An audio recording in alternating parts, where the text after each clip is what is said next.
From Ribs pursuing a 15-year-old while being 19, to a 103-page document exposing MilkDead's grooming and manipulation. I'm here to give my side, as I never had the opportunity to do so before, due to me deleting all my socials. These are 7 YouTube animators who turned out to be predators. Starting with Ribs, an Australian Roblox animator who built a massive following of over 600,000 subscribers through her viral Toxic Players in Roblox and Noobs in Roblox series. She started uploading in January 2021, and right from the start, her animations quickly gained traction in the Roblox community.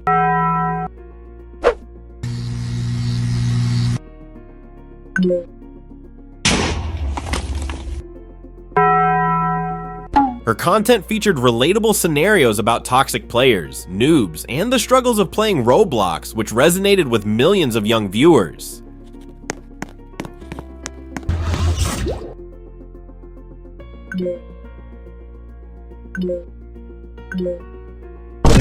But behind the wholesome content, Ribs was hiding a dark secret that would destroy her career overnight. In September 2023, a creator named Hawks dropped a tweet exposing disturbing allegations against Ribs. These allegations were backed by a detailed Google document containing disturbing evidence. According to the documentation, Ribs, who was 19 years old at the time, had allegedly been pursuing a sexual relationship with a 15-year-old boy. The screenshot showed that Ribs was fully aware of the minor's age, yet she continued sending provocative images and manipulating the situation. The Roblox animation community was absolutely shocked. Fans who had supported her content felt betrayed and disgusted. As a result, YouTube terminated her channel, wiping out over 600,000 subscribers and all her content. Following that, Ribs completely vanished from the internet, deleting her social media accounts and disappearing without any statement or apology. But while Ribs at least faced consequences for her actions, our next case shows someone who not only ran a toxic workplace, but also targeted minors directly. Ethobot, real name Ethan, is a 23-year-old South Korean-American Minecraft animator who built a massive empire of 8 million subscribers, creating short, kid-friendly animations. His Minecraft content attracted millions of young viewers, making him one of the largest kids animation channels on the entire platform. Look at that guy. Man, this poor kid must get picked on all the time.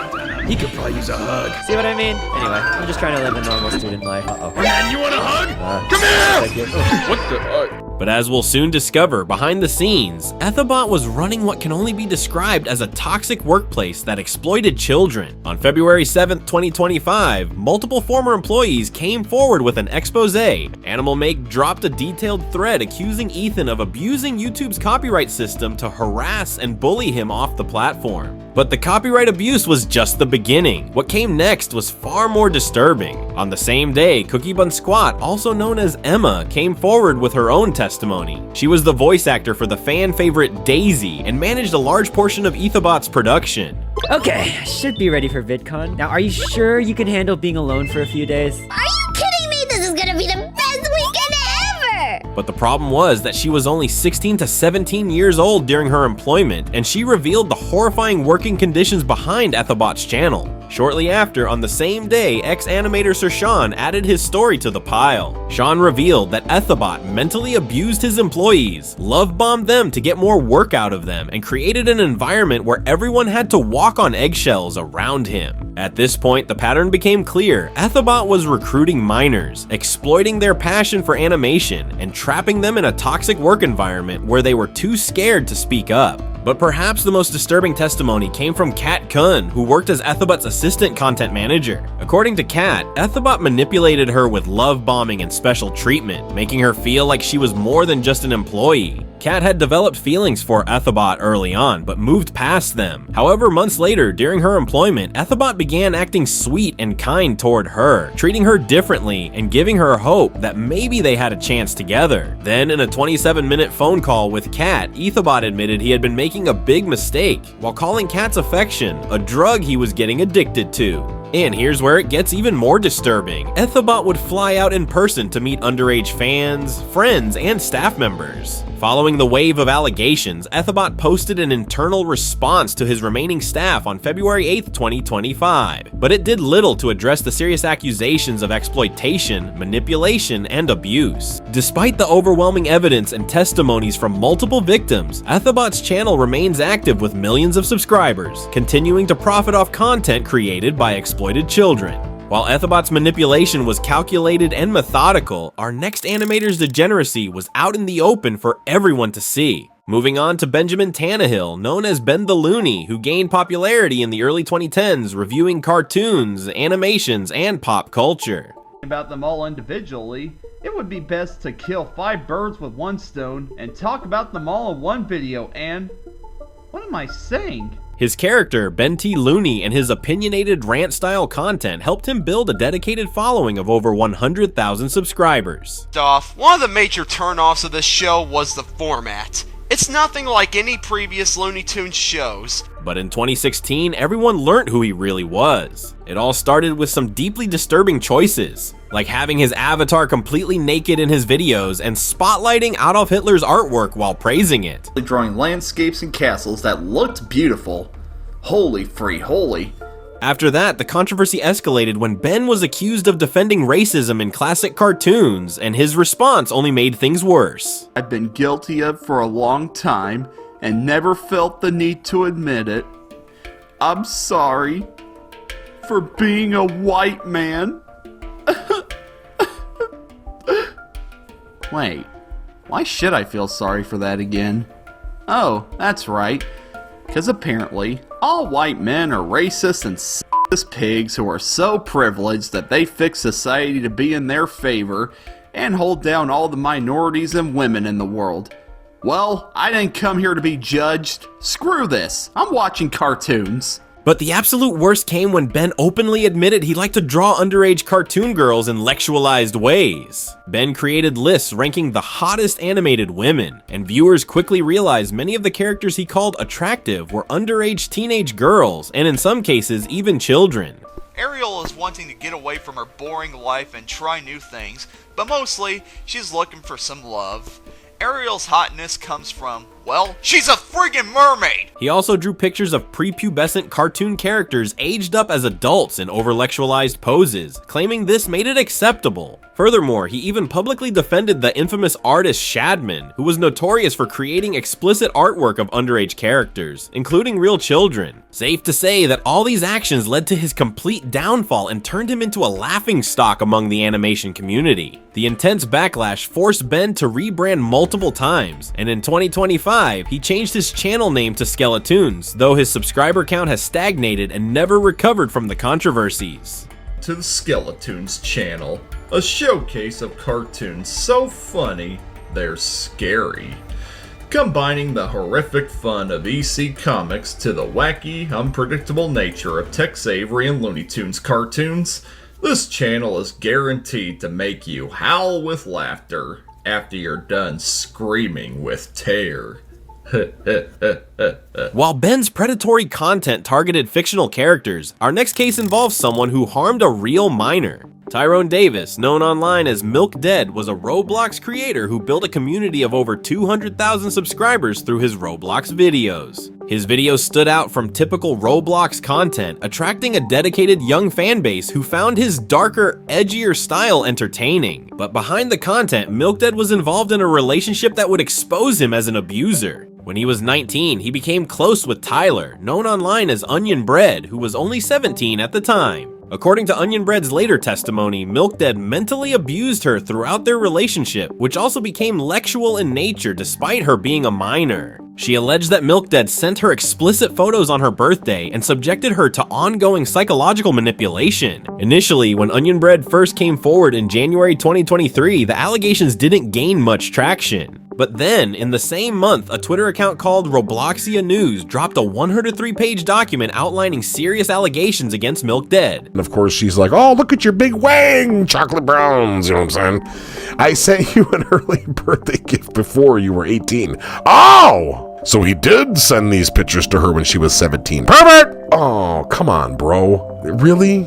The document was extensive, filled with screenshots showing Milkdead pressuring Onion Bread into intellectual activities, manipulating her emotions, and exhibiting disturbing patterns of grooming behavior despite knowing she was underage. Following that, Onion Bread's boyfriend, Gonefish Inc., posted a video on January 26, 2023, analyzing the situation and supporting her claims. Been around, I guess, the circle of content creators that I am related to, and you've probably noticed that Milkdead, the furry content creator with such bangers like She's Back, mysteriously vanished. His entire channel has disappeared. What's up with that? Here's why. It's because Milkdead quit in disgrace because he knew this Paycheck Gang video was going to be dropping on him. Because Milkdead is not only a dogshit content creator, but a serial abuser who fucking horribly abused one of my close friends in Paycheck Gang, doing months upon months of horrible emotional and psychological damage to them. He quit his YouTube channel because he knew this was coming. Now that might sound like a bold claim on the face of it, but you'll understand by the end of this that that is the case. The video quickly went viral, racking up over 200,000 views and thousands of supportive comments. In response, Milkdead deleted his YouTube channel and disappeared from the platform. He was also permanently banned from Roblox, ending his presence on both platforms. In October 2024, Milkdead attempted a comeback by uploading a video titled "How Fake Allegations Ruined My Life." I'm going to get straight to the point. Hello. A majority of you who recognize me know me as Milkdead.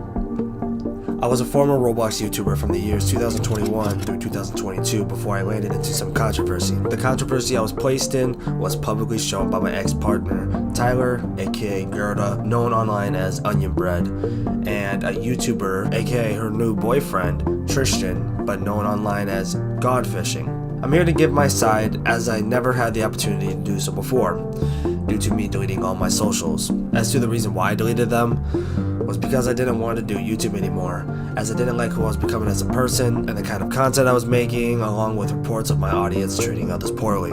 No, it wasn't because of the allegations that were brought against me, as that came out after I left YouTube, which gave me no platform to defend myself on, and I wasn't aware until after. There's always two sides to a story, and I'm here to address the allegations and state which ones are true, false, out of context, or just completely over-exaggerated with what I can defend myself with. That I never met Tyler in person. She has met her ex, she has met Fishing, but she and I have never seen each other in real life. It was all an online relationship. I didn't put my hands on her, I didn't assault her, I didn't abuse her or anything like that, because we never even met. Within days, facing overwhelming backlash, Milkdead deleted his comeback video and disappeared once again. But while Milkdead's predatory behavior was eventually exposed and shut down, our next case shows what happens when a predator is given free reign to build an entire community around exploitation. Let's talk about John, known online as Just Gooby, a Puerto Rican YouTuber who rose to popularity through his collaborations with Napkin Nate, a major Roblox YouTuber with over 800,000 subscribers. Beyond YouTube, Gooby ran a large Discord server called Gooby's Anime Center, which was promoted to Napkin Nate's predominantly young fan base. But this community would eventually expose him as a predator. In the summer of 2020, Gooby and Napkin Nate suddenly fell out and went their separate ways, dividing the fan base. When Napkin Nate disappeared from the platform, rumors spread that he had been arrested, and Gooby immediately shifted the blame on him. He claimed Nate had stalked and abused him to deflect from his own behavior. However, the truth about Gooby's own actions was far darker than anyone realized. In 2021, numerous allegations surfaced, revealing years of predatory behavior. Multiple victims came forward with disturbing evidence showing Gooby had been texting minors inappropriately on Discord and Snapchat and sharing NSFW content in his server, where most members were underage. One victim, known as Phoebes, alleged that Gooby pressured her into sending explicit photos when she was only 15 years old. He also threatened to dox minors who spoke out against him, and in some cases followed through on those threats. Gooby had also allegedly lied about his age for years, claiming to be 22 when he was actually in his 30s, all to make it easier to manipulate younger victims.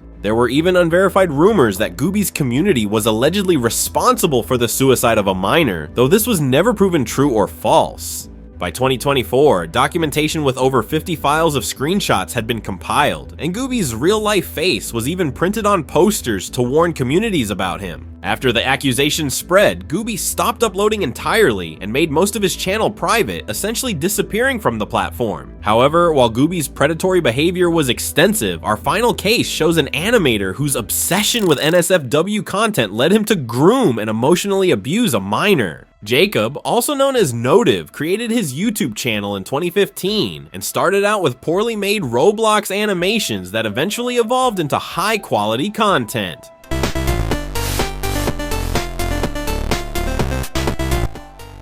Everything was going perfectly for him. He was growing at a fast pace and gaining popularity in the Roblox animation community. But starting in late 2021, Notive began taking long breaks from YouTube due to his mental health. These disappearances dragged into 2022 and 2023, with Notive taking a 9-month break before creating the official trailer for Slap Battles, a popular Roblox game in 2023.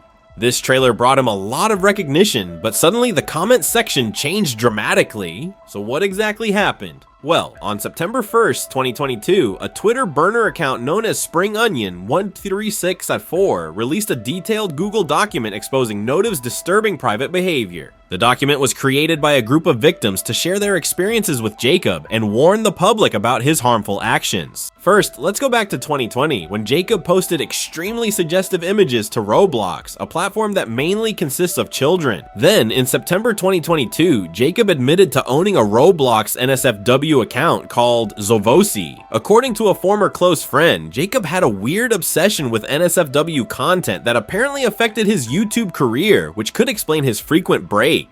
But it gets much worse. Jacob wasn't just creating NSFW content, he was sending it to minors while being an adult. On September 15th, 2022, Jacob admitted to sending Roblox NSFW to someone who was underage and just turning 16 years old, while he was 18, turning 19. Not only that, but Jacob created a Roblox NSFW of himself and his minor partner when they were dating. According to the victim, the relationship involved constant verbal and emotional abuse. Jacob would pressure the victim to draw NSFW content and make them feel ashamed for refusing to partake in lectual video calls. The victim had told Jacob they were a survivor of lectual assault, and Jacob promised he wouldn't be that type of person, yet he still let his desires control him. Eventually, Jacob and the victim split up on April 26, 2023, which was obviously long overdue.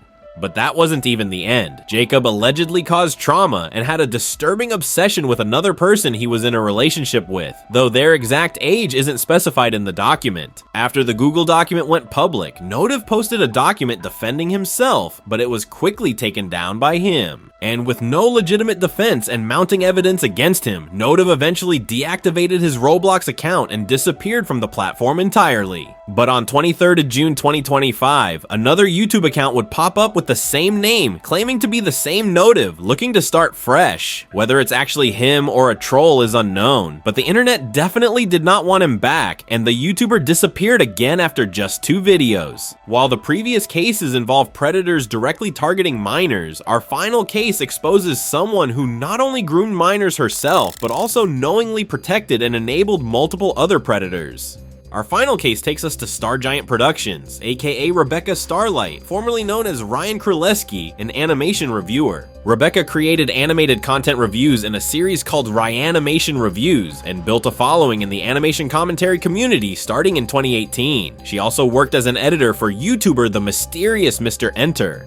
And animation was something I was getting back into, thanks to My Little Pony Friendship is Magic. Before that show, it was hard for me to enjoy animation. Then helped me get back into it. The irony is that when it came to Mr. Enter's reviews, I should care more about his cartoon stuff than his MLP reviews. Enter was a guy that guided me even more on what shows I should watch and what I should avoid. She was finally starting to gain real popularity, but everything took a sharp turn in 2020. That year, it came out that Rebecca, who was 24 at the time, had been planning to move in with a person named Lovely Lena as soon as they turned 18, and she had stated these intentions publicly even before Lena turned 18. This was classic grooming behavior, an adult making plans to immediately cohabitate with someone the moment they reach legal age, having cultivated that relationship while they were still a minor. Eventually, Rebecca broke up with Lena and falsely accused them of being an abuser to deflect from her own predatory behavior. But Lena wasn't Rebecca's only victim. In December of 2019, when Wes was 17, Rebecca commissioned him to draw her fetish art, specifically giantess fetish content. She didn't disclose to the minor that this was her lectual fetish. The day Wes turned 18, Rebecca sent him a message saying, "You gotta watch out for Quagmire," a character from Family Guy known for being a lectual predator. The implication was clear and deeply disturbing. Now that Wes was legal, Rebecca was making lectual advances. On March 15th, 2024, Mr. Enter, the person she had worked for, released an hour-long video titled "Star Giant Productions Belongs in Prison," exposing the full extent of Rebecca's predatory behavior. But Rebecca's actions extended beyond grooming. She also ran a Discord server that became a haven for multiple other child predators. The most shocking case involved a moderator named N3K, real name Ariana Timble, a 29-year-old who had been accused of sending pornographic material to minors and grooming a 16-year-old. Despite being informed about N3K predatory behavior, Rebecca kept them as a high-ranking moderator in her server for 8 months before finally removing them for inactivity. That's why I'm kind of like, that's why I'm saying that there's possibility that there was a kid that was groomed and Necro must have banned them without you guys even noticing. Because I know you guys deleted your server. The original one where she was modding. But Neopin wasn't the only predator Rebecca protected. Her Discord server also housed Sean Soar, one of Rebecca's artists, who had a documented history of drawing lectualized images of underage girls and writing pedophilic fiction. Despite being warned multiple times about Sean Soar's inappropriate behavior, Rebecca chose to keep him around. A third known predator, Brandon the Brony Pony, was also allowed to remain in Rebecca's community. Brandon had posted NSFW content in servers full of minors and asked for erotic audio from a minor, yet Rebecca defended him, claiming he couldn't be a predator. When confronted about hosting multiple pedophiles on her Discord server, Rebecca made a disturbing claim: unless if there's ever been a court case, you can't call somebody a child predator. In response to the backlash, Rebecca uploaded a 3-hour video in March 2024 titled "Addressing My Abuse," attempting to defend herself. But the video only made things worse since the response was overwhelmingly negative. Shortly after the expose video went viral, Rebecca deleted her YouTube channel, Twitter account, and attempted to scrub her entire online presence. Rebecca's case stands as a stark reminder that predators often operate by waiting for their victims to turn 18, grooming them beforehand, and making their move the moment it becomes legal, all while protecting other predators who share their twisted worldview.